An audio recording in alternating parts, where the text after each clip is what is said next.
여러분, 수영장이나 바다에서 비치볼을 물속 밑에 이렇게 꾹 눌러서 한번 잡아 보신 적이 있으시죠? 어떠셨어요? 비치볼은 어떻게 합니까?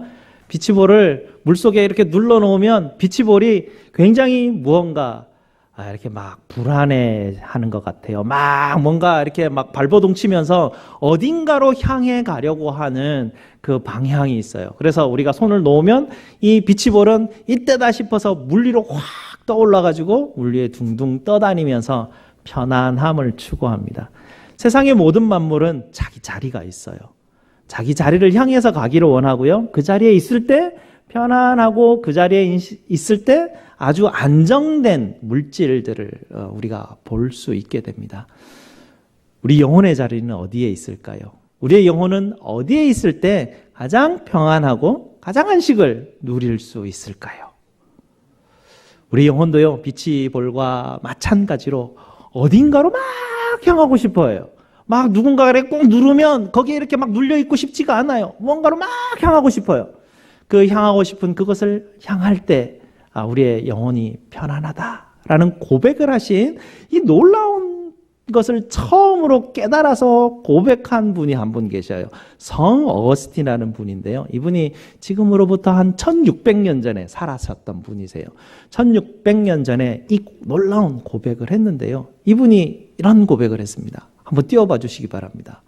이런 고백을 하셨는데요. 당신은 당신을 향해서 살도록 창조하셨습니다 라는 것을 깨달았어요.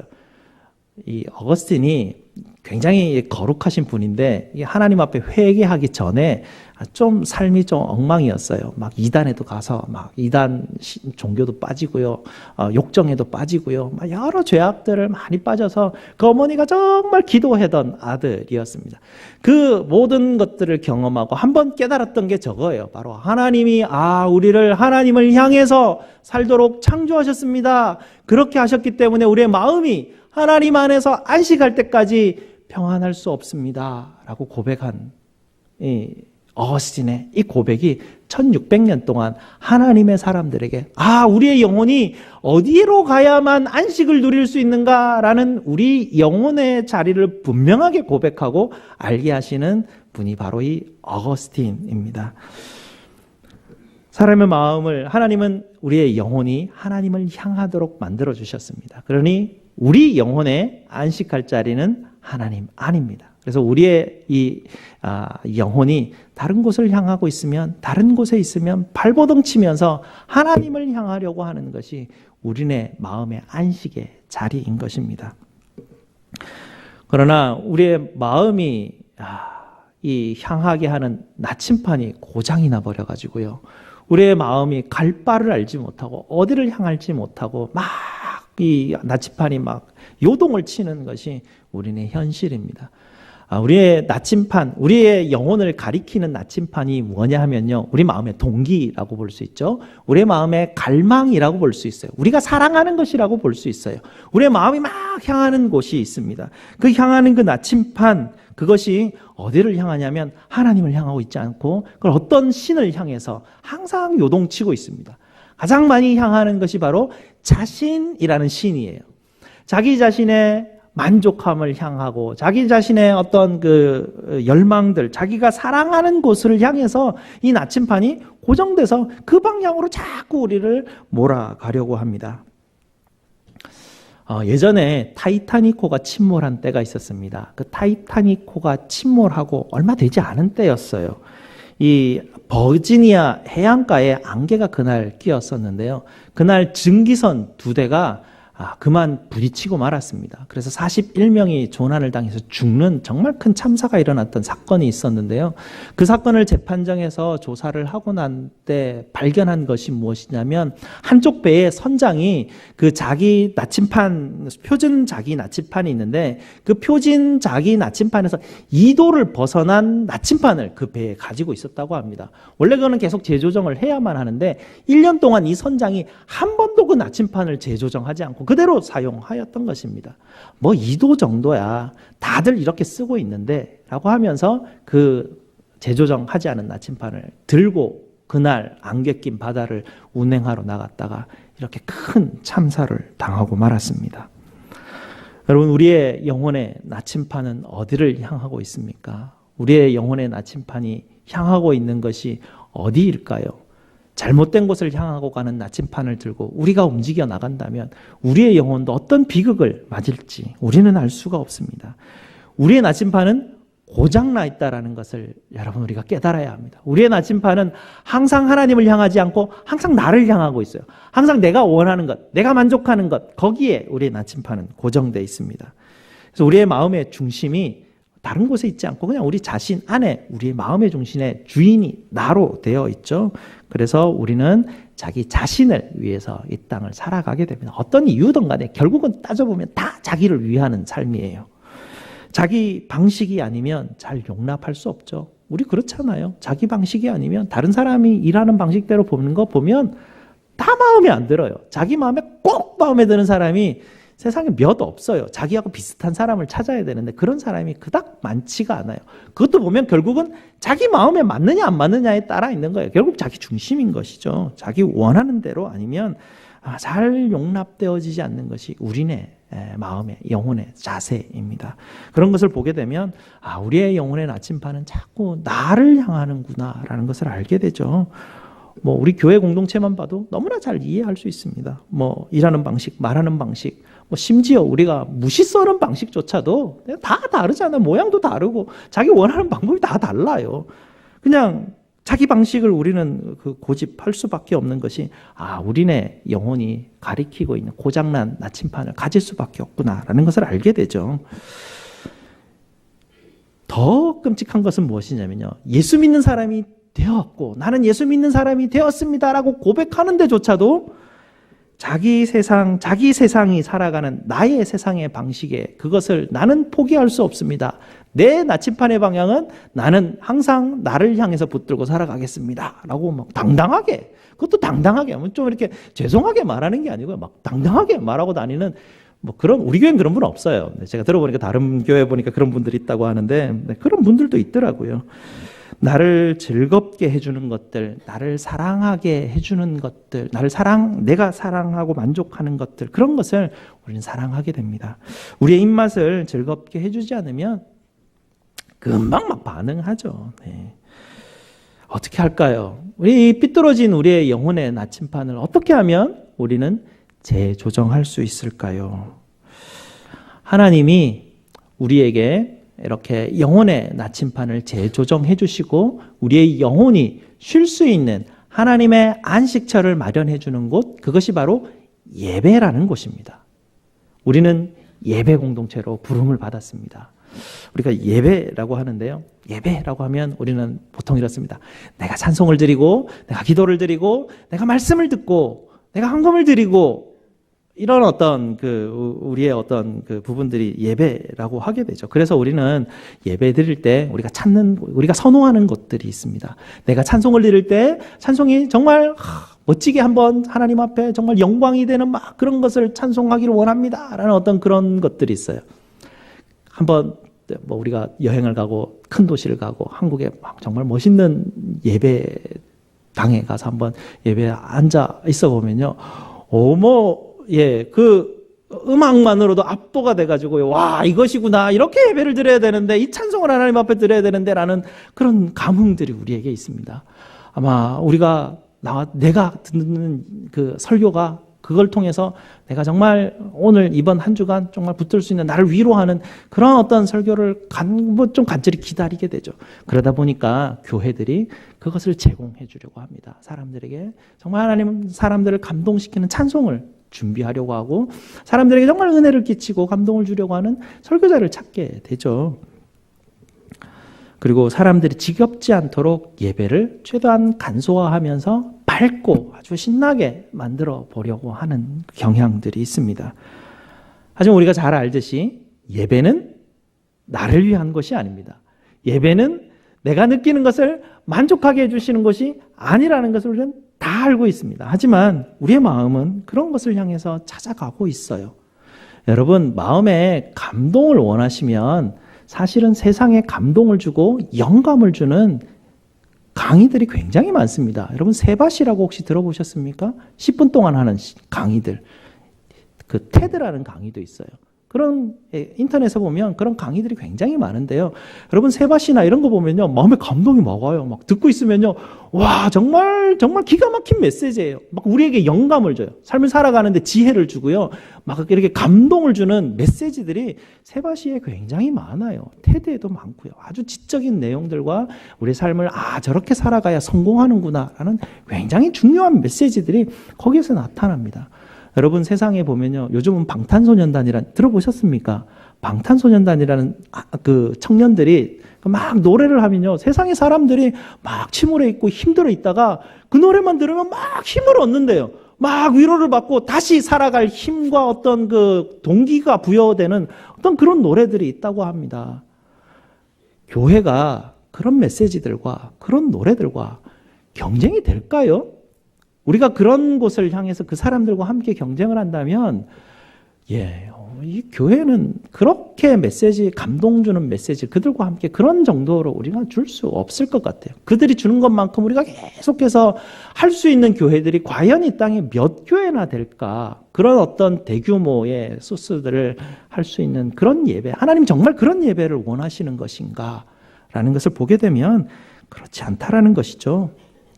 예배는 세상에 어떠한 것과도 비교할 수 없고 세상에 어떤 것도 줄 수 없는 것을 주는 곳이 바로 우리 예배에 있습니다. 바로 하나님 아버지 한 분이십니다. 세상에 어떤 것도 하나님 아버지 한 분을 우리에게 주시는 곳은 이 예배, 바로 여기 한 곳밖에 없습니다. 그래서 우리는 예배를 우리가 바라고 우리가 예배를 추구할 때 세상과 경쟁할 필요도 없고 세상에 있는 것과 비교할 필요도 없습니다. 우리에게 있는 오직 유일한 그분을 우리는 붙들어야 되는 것이 바로 이 예배입니다. 예배, 우리가 부르심을 받아서 예배에 참석할 때 살아계신 하나님이 역사하셔서 우리의 영혼의 방향을 바꾸어 주시고 우리의 마음을 훈련시켜 주셔서 우리의 영혼과 우리의 마음이 안식할 수 있는 그곳을 하나님이 제공하시려고 해주시는 오직 유일한 곳, 그것이 바로 예배인 것입니다. 우리의 마음의 나침판은 반드시 재조정되어야 됩니다. 매주 재조정할 필요가 있습니다. 예배의 핵심은 삼위 하나님이시고요. 예배는 하나님을 위한 것입니다. 하지만요, 하나님이 가만히 앉아서 너희들 다 예배하라, 나는 가만히 앉아 있겠다, 예배를 다 받겠다 라고 그렇게 하나님이 가만히 앉아서 예배 받으시는 분은 아니세요.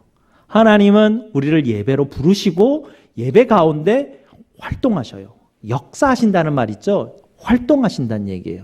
활동하신다는 얘기가 뭐냐면 여러분의 영혼을 하나님이, 삼위 하나님이 여러분의 영혼을 붙드시고 여러분의 영혼에 있는 나침판을 재조정해 주신다는 얘기입니다. 그것이 하나님이 예배 가운데 해주시는 일이에요. 아무 데서나 이 일이 일어나는 일이 아니에요. 집에서 혼자 방송 틀어서 예배 드린다고 거기서 그런 역사가 안 일어나요. 예배는 예배 공동체 가운데서 일어나는 것이고 예배하는 공동체 가운데 하나님이 예배하는 자들을 부르셔서 거기서 움직여서 우리의 마음을 재조정해 주시는 것입니다. 그래서 예배는 너무나 중요한 것이고요. 예배와 다른 것과 무엇과도 비교할 수 없는 것이 예배입니다. 우리가 예배로 나올 때 기대해야 되는 것은 내 마음의 만족이 아니라 하나님이 내 삐뚤어진 나의 영혼의 나침판을 이번에도 재조정해 주셔서 이번 한 주간 삶을 살아가는 동안에도 하나님, 내가 제대로 된 나침판 붙들고 제대로 된 내 영혼의 갈망을, 내가 방향을 붙들고 하나님 안에 안식하기 위해 뛰어가게 하시옵소서라는 그 기대를 가지고 우리는 예배에 오는 것입니다. 그래서 예배는 부름으로 시작을 할 수 있습니다. 예배는 부름이 없이는 시작할 수가 없어요. 우리가 예배 드리고 싶다고 예배할 수 있는 것이 아니에요. 하나님이 이스라엘 백성들을 처음 부르셔서 신의 산에 부르실 때 하나님이 어떻게 하셨습니까? 너희가 어느 선 이상으로 넘어오지 말아라 라고 얘기하셨죠. 갈 수 없는 것이에요. 거룩하시고 어미하시고 영광스러운 그분 앞에 감히 누구도 그냥 설 수 없는 것입니다. 그분이 허락하셔야 되는 것이에요. 들어오라라고 허락하셔야만 되는 것입니다. 대제사장 되시는 예수 그리스도를 우리에게 보내셔서 십자가의 놀라운 구속의 사역을 이루시고 완성하시고 그것을 믿는 자들에게 예수께서 선포하시고 이리로 나오라라고 하는 부름 가운데 예수 십자가 붙들고 나올 수 있는 것이 예배 자리입니다. 예배는 아무렇게나 나올 수 있는 것도 아니고 반드시 하나님의 부름이라야만 나올 수 있는 것이에요. 여기서부터 우리의 마음의 나침판의 방향성이 확 바뀌어버립니다. 왜냐하면 우리의 마음의 나침판의 방향은 나 자신이잖아요. 내가 나의 위로와 내 만족과 이번 한 주간의 내 삶의 열심을 위해서 내가 예배 자리로 나아가겠습니다라는 것으로는 예배 못 나온다는 얘기예요. 이미 거기서부터 나침판의 방향이 확 바뀌어버리는 것입니다.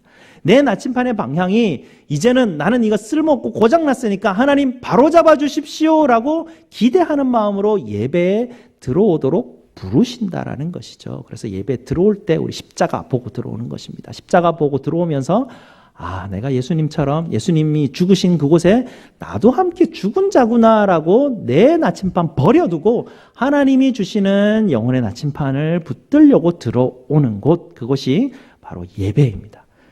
한 주간의 시작이 예배로 시작하지 않습니까? 여러분 달려보십시오. 예배로 한 주간의 삶을 시작합니다. 어떤 사람은 이게 싫어가지고 달력을 확 바꿔가지고 일요일, 주일을 제일 마지막에 두고 월요일부터 삶을 살아가려고 원하는 사람들도 간혹 있습니다. 하지만 일주일의 시작은 예배로 주일날 시작합니다. 그것은 무엇이냐면 하나님이 우리를 부르시는 것이에요. 하나님이 부르셔서 얘들아 나침반 조정하고 나가야지 하고 불러주시는 것이에요. 불러주셔서 우리의 마음의 갈망을 재조정해 주십니다. 우리가 나아가야 될 방향성을 제시해 주시고 이 방향을 붙들고 한 주간을 삶을 살아가게 하시는 것이에요. 그래서 예배에 우리가 나와서 하나님이 우리에게 바로 잡아주시는 이 나침판을 붙들고 또 한 주간을 살아가는 거죠. 한 주간 삶을 살아가면서 나침판이 흔들릴 때 아니야, 주일날 말씀에 우리 주님께서 나침반 붙들어 주신다고 말씀하셨으니 흔들릴지라도 내가 요동치 않고 이번 주도 나아가리라 하고 삶을 살아가는 것, 그것을 시작하는 것, 그것이 바로 예배에서 시작이 됩니다. 그러니 예배는 그 무엇보다도 제자 훈련하는 장소예요. 제자 훈련은 성경 공부하면서 일어나는 것이 아니에요. 오해가 있는데요.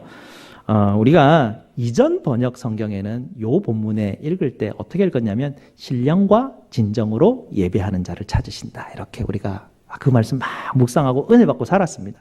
어떻게 하면 우리가 신령과 진정으로 하나님 앞에 예배를 드릴 것인가를 고민하였었습니다. 그러나 이 고민이 슬쩍이 틈을 타고 들어와서요. 우리가 버리고 싶지 않은 우리의 나침판을 다시 붙드는 교묘한 유혹의 장치로 변해버리고 말았습니다. 진정으로 예배를 드리고자 하는 마음이 처음에는 순수한 동기로 좋았는데요. 진정으로 예배 드리려고 애쓰는 마음도 우리한테 들어오는 거예요. 자기의 의가 막 들어오는 것이죠. 나는 이렇게 예배로 진정하게 나아가기를 원하는 마음이 내게 있는데 쟤는 뭐야? 이런 마음이 이제 쑥 들어오는 거예요. 저 천장대에 있는 저 사람 되게 거슬리는데 오늘 저기 뒤에서 저 부실거리는 소리는 뭐지? 이 신령과 진정으로 예배 드려야 돼 라고 계속 무언가 나를 붙드는 것이 생기는 것이에요. 예배 가운데 하나님을 붙드는 것이 아니라 진정성을 향한 노력을 붙들기 시작하는 것입니다. 그러다 보니 예배 안에서 하나님이 내 마음을 만지시고 훈련시키는 곳에 내 마음을 내어드리지를 못하는 거예요. 계속 붙들고 있는 거예요. 진정성이라는 것 때문에 그 진정성의 기준을 자기가 잡는 거예요. 그리고 다른 사람의 다 판단을 해버리는 것이죠. 목사님은 예배 오늘 왜 이런 식으로밖에 준비를 못 하셨어? 찬양팀은 왜 저래? 막 오만대로 이게 마음이 막 흩어지기 시작합니다. 그러면 하나님이 만지시기가 힘들어요.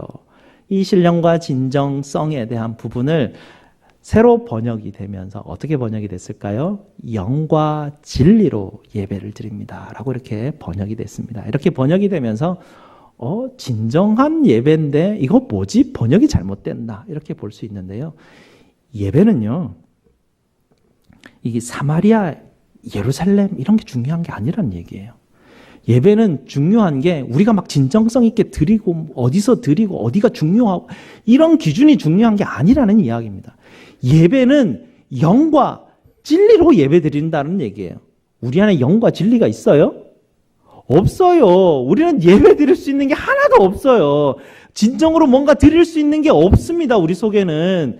예배는 영과 진리로만 드려야 되는데 그 영과 진리는 우리에게 있는 게 아니라 영과 진리는 오직 삼위 하나님밖에 없는 것입니다. 하나님의 성령 하나님이 우리 마음판에 들어오셔서 성령 하나님이 우리의 영혼을 조정해 주시지 않으면 예배 자리로 못 나간다는 이야기입니다. 진리의 말씀 대신 예수 그리스도의 역사하심이 없다면 우리가 도무지 하나님 앞에 나아가서 예배할 수 없는 존재라는 이야기입니다. 그래서 예배는 영과 진리로 들어가는 예배인 것입니다. 이 영과 진리로 주님 앞에 엎드리는 것 자체가 바로 훈련이에요. 그래서 매주 하나님은 하나님의 백성들을 부르셔서 조금씩 훈련하시기를 원하세요. 여기는 그냥 이렇게 지루하게 매주 그냥 이렇게 톱바퀴 돌듯이 막 돌아가는 곳이 아니고요. 매주 와서 훈련받고 나아가고 훈련받고 나아가는 것이죠. 무엇을 훈련하냐면 내 영혼을 훈련하는 것입니다. 누구도 영혼을 훈련해 줄 수 있는 사람은 이 세상에 어떤 존재도 없습니다. 영혼의 창조자이신, 영혼의 안식처이고 쉼 되시는 그분만이 영혼을 만지실 수 있고 그분만이 영혼을 훈련시키실 수 있는 분이셔요. 그래서 우리가 예배 자리로 나올 때 우리가 하는 훈련은 뭐냐면 내려놓는 훈련이고 십자가에 못 박는 훈련입니다. 내 것 다 내려놓는 것이에요. 내 기준과 내 것으로 만족하려고 하는 것들 다 포기하고 성령 하나님, 진리신 예수님 내 안에 오셔서 그리스도의 말씀과 평강이 나를 든든히 붙들어 주시고 나에게 생생하게 살아 역사하셔서 내 마음판에, 내 영혼판에 하나님 명확하게 새겨주셔서 나로 훈련되게 하시고 내 마음이 바뀌게 하시옵소서. 그래서 예배 계속 참석하면 하나님이 훈련시켜 주시고 우리의 굳은 마음들, 우리의 고집스러운 마음들, 나를 향하고 있는 나의 나침판들을 하나님이 바꾸어 주셔요. 그리고 우리의 마음을 바꾸어 주시면 예수 닮는 마음으로 하나님이 우리를 바꾸어 주시고 교만한 마음이 변해서 겸손과 온유라는 것으로 바뀌게 됩니다.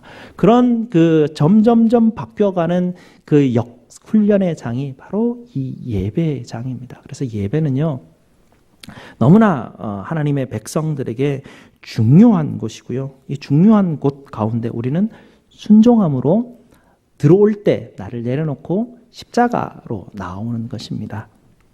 그래서 우리가 나 스스로를 예배하려고 하는 마음, 나 스스로의 의를, 나 스스로의 진정성을 드러내려고 하는 그런 마음들 다 내려놓고 삼위 하나님이 부르심 앞에 예라고 대답하시면서 죄인 하나님, 나를 예배하려고 하는 나 죄됨을 하나님 주님 앞에 내려놓고 주님의 은혜의 부르심을 받고 이 자리에 왔습니다 하고 주님 앞에 들어오는 것부터 이제 예배를 시작하게 됩니다.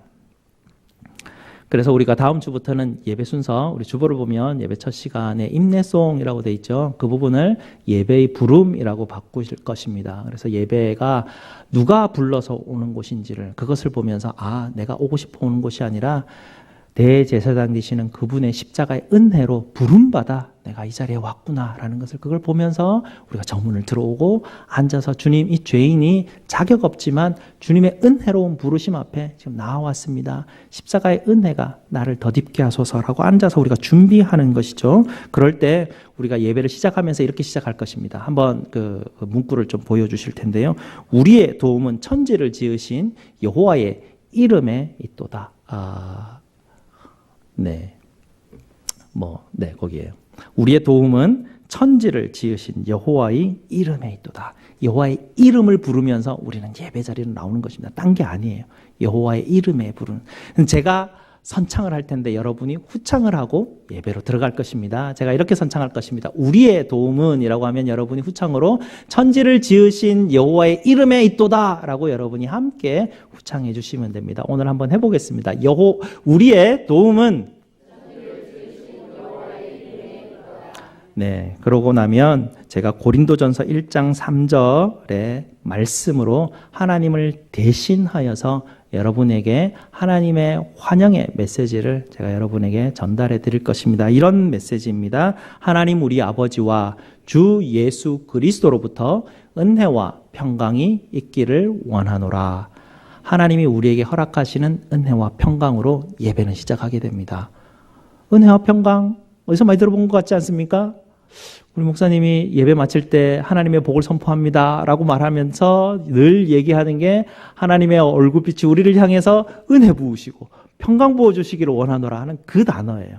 예배는 하나님의 은혜와 평강으로 시작하고 예배는 하나님의 은혜와 평강으로 축복함으로 예배가 마무리가 되는 것입니다. 그래서 예배 자리에 나와서 우리가 받는 것은 다른 게 아니에요. 제가 여러분한테 막 드리는 뭐 감동스러운 메시지가 아니라 하나님의 은혜와 평강이 내 마음을 만져주시기 때문에 예배가 가치가 있는 것입니다. 그걸 우리가 바라고 그걸 고대하고 일주일 동안 우리가 삶을 살다가 지쳐서 하나님의 은혜와 평강이 필요합니다. 하나님 나를 만지시고 임재하시고 내 영혼 가운데 오셔서 나를 고쳐주셔서 나로 다시 한 번 더 바로 가게 하십시오 라고 하는 것이죠.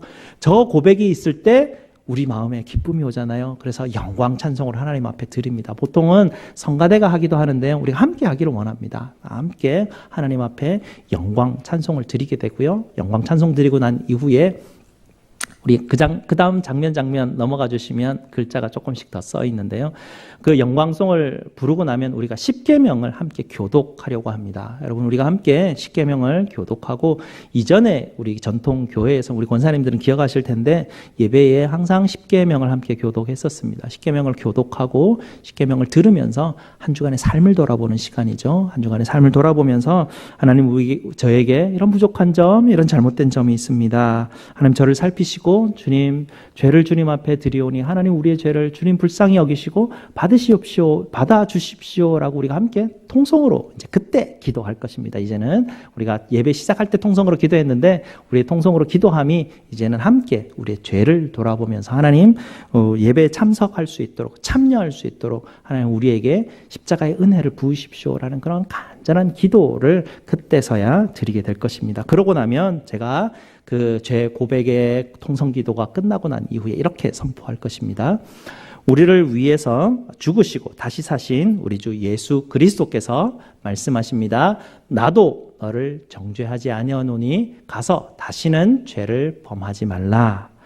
이제 여러분의 죄는 용서되었고 평화가 있을 것입니다. 이제 기쁨으로 예배드리십시오 라고 제가 선포할 것입니다. 그러고 나면 대표 기도자가 나오셔서 이제 기도하고 예배를 계속 진행하게 됩니다. 하나님이 우리 죄를 받아주심에 감사함으로 우리의 삐뚤어진 이 나침판을 제대로 바라주심으로 말미암아 감사함으로 하나님 앞에 나아갑니다. 이 예배 순서에 대한 자세한 이야기들과 의미는 다음 주에 제가 오늘 다 하지 못한 이 내용이 워낙 좀 양이 더 있어서요. 다음 주에 이 부분은 다시 한 번 더 말씀을 다시 한 번 더 전해드리기로 하고요. 그렇게 순서는 이제 저런 방식으로 다시 순서가 진행될 것입니다. 그래서 찬양대 찬양이 끝나고 말씀을 선포하고 말씀 봉독하고 말씀 선포하고 말씀 이후에 기도하고 난 이후에 우리가 그때 신앙 고백할 것입니다. 우리가 말씀을 받고 하나님의 말씀이 선포될 때 선포를 듣고 난 다음에 하나님 우리의 신앙이 이런 식으로 하나님 앞에 고백드리기를 원합니다 라고 하나님 앞에 신앙을 고백하고 성찬식이 있는 주일은 성찬식을 하고 그 다음에 헌금을 드리게 될 것입니다. 헌금 드리게 되고 막진 찬송하고 축복을 선포하면서 마치면서 제가 나가는 게 아니라 그 자리에 앉으시고 광고를 할 것입니다. 그리고 광고하고 또 새로 오신 분들 우리가 환영도 하고 교제를 할 것이에요. 그리고 난 다음에 또 다 나가는 게 아니라 다 일어서셔가지고 서로를 보면서 축복하면서 우리가 마무리하려고 합니다. 그래서 저하고만 자꾸 이렇게 약수하니까 저도 좀 그게 교제가 나하고 교제하는 게 아닌데 우리 성도들이 함께 교제하는 것인데 그리고 저기 가가지고는 이렇게 밥 먹는 분들하고만 인사하니까 아닌데 우리가 다 교제해야 되고 다 함께 축복해야 되는데 우리가 예배 마치고 광고 마치면 나가지 마시고 우리 아이들도 혹시 시간 되면 같이 조인해서 우리가 다 축복하면서 축복성 불러주면서 하나님의 평강이 우리에게 함께 있습니다. 서로 축복하면서 예배가 그렇게 마무리되려고 합니다. 그리고 옆에 가서 우리가 식사하게 되죠. 식사도 예배가 끝났으니까 우리가 이제 이거 다 풀고 밥 먹자 이게 아니라 교제의 연장이에요. 식사 시간은 전통적으로 하나님의 교회의 식사는 애찬이라고 해서요. 하나님의 성도들이 먹는 자리입니다. 성도들이 먹는 자리에서 나오고 오고 하는 대화들은 예배의 연장입니다. 그래서 그곳에서는 감사와 찬송이 흘러나는 예배입니다. 좀 짜더라도 맛있게, 좀 싱겁더라도 맛있게 이렇게 먹는 것이 그때 일어나는 그리스도인들의 아주 놀라운 풍성한 교제 시간들이 될 것이에요. 그래서 예배가 다 마무리하고 되면 성도들의 마음에 기쁨이 있고 우리 성도들의 마음에 정말 이번 주간도 하나님이 우리를 붙들고 살아가시는구나 담대하게 이렇게 삶을 살아갈 것입니다. 하나님을 경외하고 그 길을 걷는 자마다 복이 있도다. 아멘. 기도하시겠습니다. 아버지 하나님